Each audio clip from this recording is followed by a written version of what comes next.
Suenan los Counting Crows con Mr. Jones. Pasaron 22 minutos de la 1 de la tarde y vamos a hablar con la presidenta de la Fundación Éforo acerca de un informe que se ha hecho sobre paridad de género en organismos de control. Estamos en comunicación con Carla Pitiot, a quien le damos la bienvenida. Carla, Mariela, Matías te saludan. ¿Cómo estás?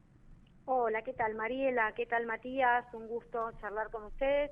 Nada, hago una aclaración, vicepresidenta, pero bueno, estamos te ahí subí, trabajando. perdón, me lo pasó No, bien la producción, yo te digo, lo que pasa es que yo leo todo rápido así, y yo ya te quería todo presidenta. bien. Es Gracias así. por el llamado y por el contacto. No, pero a ver, si, viste, como abogada no me quiero arrogar No. cargos que no me corresponden, así que voy a tener una denuncia penal. Bueno, vicepresidenta de la Fundación Éforo, vos sabés que el otro día leía, por ejemplo, el tema de la brecha de género, que sigue costando tantísimo. El otro día se cumplió, por ejemplo, todo lo que tuvimos que trabajar de más, enero, febrero, marzo, para alcanzar lo mismo, entre un 23 y un 27% las mujeres ganamos menos ante igual tarea, igual salario no existe. No existe, ¿no? Lamentablemente. ¿Y qué pasa con el tema de la presencia de las mujeres en los organismos de control, Carla? Bien, sí, viste que en estas fechas es como que sí, en marzo es como que tomamos real noción y hacemos como estos balances de los meses que hemos trabajado gratis las mujeres para equipararnos al sueldo o a los ingresos de los varones. Nosotros que somos personas que pertenecemos a los organismos de control desde siempre, en mi caso en la Auditoría General de la Nación, y por suerte contamos con estas herramientas como las que tenemos en la Fundación Éforo, que es el Observatorio del Control Público. Y ahí, ¿qué hicimos? Nos propusimos hacer un informe donde pudiéramos relevar a través de la página web, primero hacer un relevamiento acerca del acceso a la información, es decir, si realmente los organismos de control tienen un contacto con los ciudadanos de una manera transparente, ágil, dinámica a través de sus páginas web. Y en ese sentido, la investigación que hizo se enfocó en monitorear cuál era el funcionamiento de los organismos de control argentinos, la conformación y cuáles eran sus prácticas. Y dentro de esas prácticas determinar a ver si existían normativas internas, porque hay que pensar que como somos un país federal, cada organismo de control en cada provincia se da su propia conformación y sus propias normas. Bueno, en el caso de las tribunales de cuenta de las provincias, por ejemplo, 5 tribunales de cuenta directamente no cuentan con mujeres en sus estructuras superiores. Es decir, Tierra del Fuego, Tucumán, Catamarca, Buenos Aires y Santiago del Estero no tienen mujeres auditoras o vocales, ¿sí? En otras provincias se da que al revés, tienen más de un 30%. Lo que sucede es qué pasa cuando no hay una normativa, como por ejemplo la que tiene la Auditoría de la Ciudad de Buenos Aires, donde ya cuando se creó el organismo, se puso como que sí o sí tiene que haber un cupo mínimo para la conformación de los puestos superiores, en este caso de los auditores. Y mucho se estuvo hablando estos días de hecho, todas las mujeres que trabajamos en funciones sindicales, que hemos estado en la gestión, hemos levantado nuestra voz respecto de que el Poder Ejecutivo no ha enviado sus pliegos ahora para la conformación de la Corte, ningún nombre de una mujer. Es decir, no se nos tuvo en cuenta a ninguna mujer que en este caso esté ejerciendo una función de jueza. Ninguna mujer para el gobierno cumple con las capacidades como para poder estar en la terna que va a tener que decidir el Congreso de la Nación para nombrar a las juezas, a las miembros de la Corte. Y eso ya viene de largo, viene de largo porque viene desde Hayton de Nolasco. Bueno, mirá, pensá que en 162 años más o menos que tiene la Corte, 161, 62, de acuerdo a quienes lo tomen, solamente hubo 3 mujeres en la Corte Suprema de Justicia. Solamente 3 mujeres. Y eso me hizo acordar mucho a la Auditoría General de la Nación, porque me hizo acordar con el número 3, parece que es 3 el número, de 31 años que lleva la Auditoría General de la Nación, porque la auditoría se crea en el año 93 y se convierte en un órgano constitucional por la reforma del 94, en estos 31 años solo hubo 3 mujeres nombradas como auditoras generales. Hay que pensar que las auditoras generales las nombra el Poder Legislativo, es decir, la Cámara de Diputados va a tener que nombrar ahora a 3 auditores o auditoras generales de la Nación. Es decir, va a estar a cargo. Hoy la participación, que es interesante decirlo, de los miembros de la Cámara de Diputados está compuesta por 111 mujeres y 146 varones, que van a tener que decidir quiénes van a ser los auditores generales o auditoras generales que conformen el colegio que hoy está con hoy no está completo el colegio, ¿sí? Entonces es una gran oportunidad, porque la pregunta que vos me hacías para decir primero que no está realmente establecido una norma, que no está escrito el hecho de que tiene que haber ni un cupo ni paridad en los organismos de control, salvo que en algún caso en particular lo determine el órgano, la ley de creación del organismo. Pero la realidad es que haya o no haya ley, también hay una cuestión constitucional que nos está marcando, que cuando se reformó la Constitución Nacional, tanto el artículo 37 dispone que se tienen que dedicar todas las acciones positivas para garantizar la participación de las mujeres, nadie lo cumple. Claro. Artículo 65 de la Constitución Nacional también habla de esto, de la incorporación de mujeres. Hay un decreto del 2003, que la verdad que fue desconocido en el gobierno de Macri, cuando también mandó el pliego y además lo mandó por decreto, ¿no? Pero ese es un tema aparte, quienes tenían que completar la integración de la Corte, y ese decreto 222, que nosotros nos acordamos muy bien, que es del 2003, fue la primera vez que se estableció que en la Corte tenían que ponderarse entre las cuestiones, entre las ponderaciones que debían hacerse, además de las técnicas y demás, para la conformación de la Corte, la perspectiva de la perspectiva de género o la incorporación de mujeres. Bueno, en la Auditoría General de la Nación, por eso lo mencionamos, faltan pocos días para que sean nombrados los auditores o las auditoras, que esperemos que así sea, y no se está hablando de eso. Así que para nosotros era muy importante también mencionarlo, porque para nosotros el órgano de control superior, la entidad de fiscalización superior, que es la Auditoría General de la Nación, es el órgano más importante de nuestra Argentina y tiene por sus funciones determinar también justamente el control del presupuesto y de ejecución de los gastos del Estado. Y Carla, tiene que estar. Y te pregunto, sí, perdón, no, por favor, en estos 5 tribunales de cuentas que nombraban, ¿no?, que no cuentan con participación femenina, como es Tierra del Fuego, Tucumán, Catamarca, Buenos Aires y Santiago del Estero, ¿encuentran un denominador común un poco del porqué o de sus funcionamientos que da una idea de por qué existe esta situación y si esta divulgación después termina teniendo el impacto para poder revertirlo? Te contesto la segunda. La divulgación sí termina, en algunos casos, teniendo el impacto, por lo menos poniendo en agenda la discusión y ya uno cuando lo menciona tanto, ya no se pueden hacer los tontos, ¿no? Y respecto de estas provincias que no cuentan en sus tribunales de cuentas con participación femenina, la verdad es que no hay un único patrón. El tema es que como nunca hubo, tampoco hay una voz que se levante para decir que tiene que existir. Piensen ustedes que en general en las provincias los vocales son perpetuos, o sea, o por lo menos los presidentes de los tribunales de cuenta. En el caso de la provincia de Buenos Aires, ahora se nombró un nuevo presidente, ahora hace unos años, y tiene perpetuidad en el cargo. O sea, también hay cuestiones estructurales que parece que pasan desapercibidas y no nos llaman la atención. Cuando en realidad la dinámica de los organismos tendría que ser, de los organismos de control, debieran tener otros aires más modernos, y entre esa modernidad, que no tiene que ver con un tema de moda, modernidad no es moda. La modernidad de los institutos o de los organismos públicos tienen que ver justamente con mayor agilidad, mayor eficiencia, mayor movilidad. Bueno, son patrones que se van dando y que tenemos que ir revirtiéndolos, no callándonos y diciendo las cosas como son. Hay esperanzas igual, un hubo poco. 3 auditoras también, Claro, en toda la historia.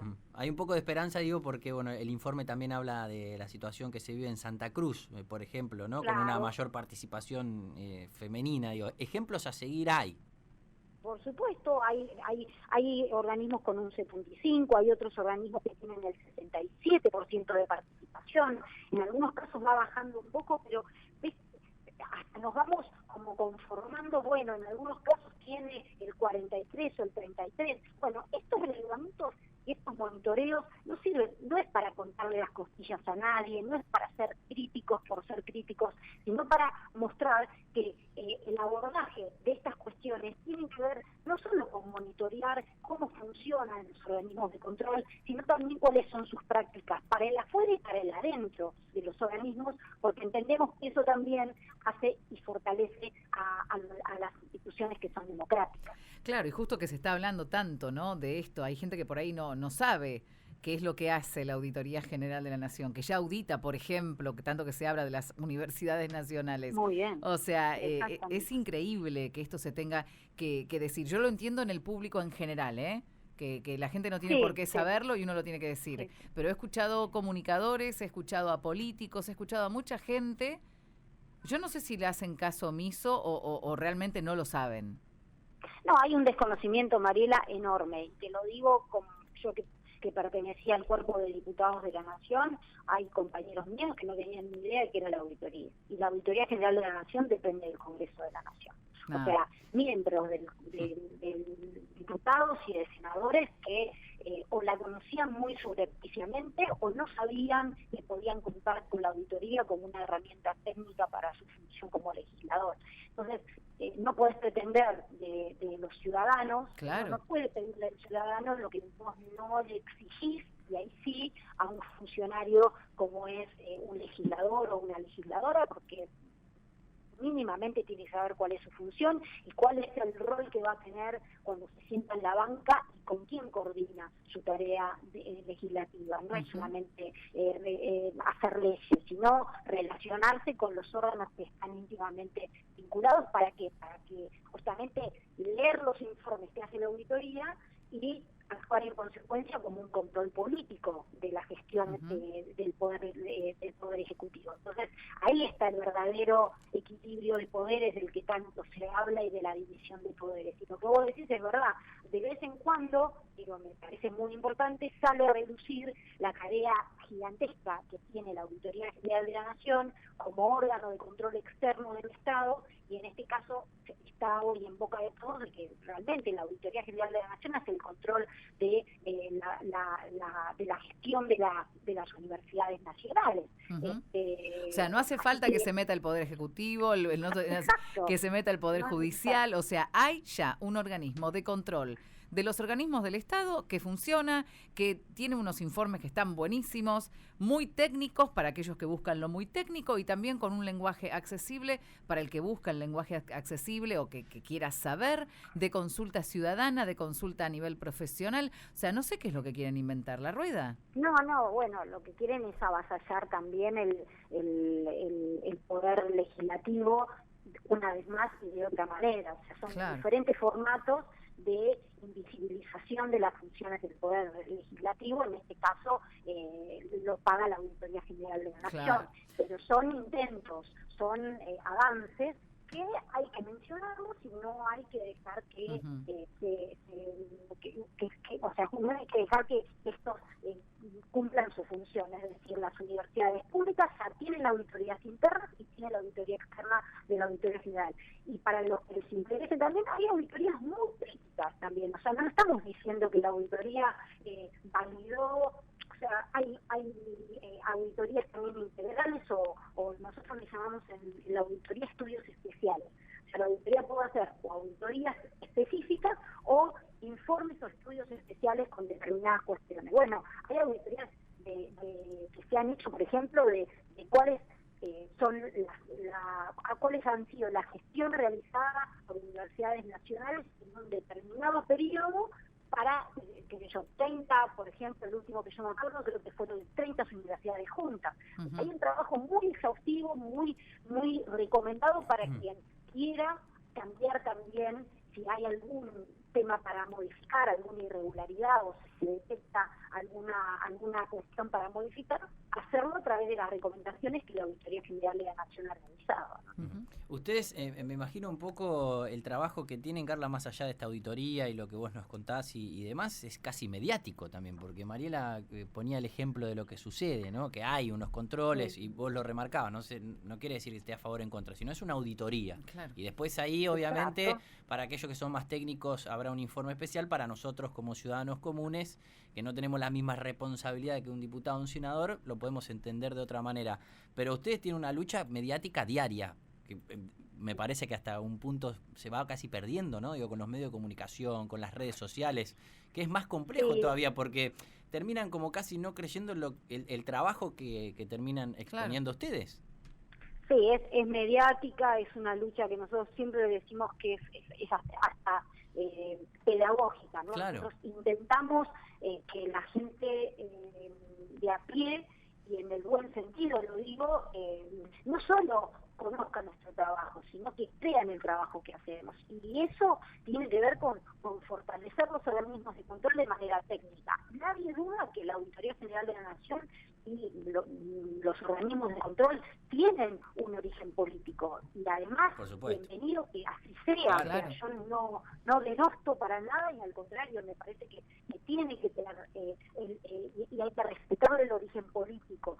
Ahora, también hay todo un trabajo técnico que realizan los auditores de campo, los profesionales de la auditoría, los administrativos, que muchas veces es invisibilizado, no es tomado en cuenta y hasta es criticado fuertemente por propios y por ajenos. Entonces, claro que hay una tarea, que hay una lucha que hoy, por lo menos, yo no sé si se va perdiendo. Me parece que lo que tenemos que hacer es poner siempre en agenda la importancia que tienen los organismos de control, así como tienen importancia la opinión independiente de del periodismo, así como tiene, todo eso hace a que tengamos democracias más fuertes. Y un Congreso también que conozca de lo que hace, de lo que habla, y organismos de control que en su técnica puedan aportar a la gestión, no que obstaculicen gestiones, sino que aporten a que haya gestiones más eficientes y que la gente viva mejor con esa gestión más eficiente, porque en definitiva de eso se trata, que el control sirva para que la gestión sea evaluada y que cuando se detectan irregularidades en la gestión se pueda cambiar, no para que todos los años estemos dando las mismas recomendaciones, porque significa que si todos los años damos las mismas recomendaciones de los organismos de control, hay alguien del otro lado que no está escuchando esa recomendación. Bueno, ¿y qué hacemos ahora con este informe que habla de que todavía faltan mujeres, que no nombran mujeres? ¿A dónde se presenta esto, Carla? Bueno, este es un informe que está en nuestra página, es un informe que sacamos el año pasado, pero que se va alimentando con nueva información dinámica, o sea, logramos tener como un mapa del control en la República Argentina en el observatorio. ¿Viste? Lo que nosotros hacemos con esto es mostrar cuál es la realidad para que cuando haya una posibilidad de renovación de las autoridades, de modificación, ¿por qué no?, de los propios estatutos, bueno, haya prácticas de incorporación de mujeres, no solo en los puestos altos de decisión, que eso no es tan seguido, sino que cuando hay, por ejemplo, ingresos a un organismo, los concursos ponderen la cuestión de género también en puestos de decisión, no solamente en los puestos más bajos. Así que ese es nuestro trabajo, es un trabajo un poco de hormiga, pero nosotros entendemos que hay buenos ejemplos a seguir, como los que tenemos en algunos tribunales de cuentas, y también hay buenos ejemplos a seguir en algunos organismos de control, donde cuando se ha dado la posibilidad de incorporar un cupo obligatorio para los cargos de decisión, lo han incorporado, como es la Auditoría de la Ciudad, por ejemplo. Esperamos que en algún momento pueda suceder esto con la Auditoría General de la Nación, que hubo varios proyectos de ley que la verdad que nunca se pudieron tratar en la auditoría, en el Congreso de la Nación, donde se establezca cuál es el cupo mínimo para que puedan asumir mujeres en el cuerpo directivo o en el colegio de auditores. Carla, muchísimas gracias por este contacto con Sin Fin y te esperamos en cualquier momento, cuando quieras. Bueno, presencial, gracias, por Mariela, teléfono. Gracias a vos. No, sí, tengo que ir. Así Sí. que la próxima indicación que sea voy personalmente. Dale, te esperamos. Muchísimas gracias, Carla. Cariño. Era Carla Pitiot, vicepresidenta de la Fundación Éforo. Acordate también que tenés una página disponible que es el auditor.info, donde te vas a encontrar con una cantidad de informes de verdad, o sea, informes sobre los cuales se han hecho investigaciones verdaderas, no cosas raras, operaciones, viste que estamos tan acostumbrados a la fake news y todo. Si vos tenés alguna duda y querés saber acerca de todo lo que es el Observatorio del Control Público, los organismos de control, elauditor.info es tu página.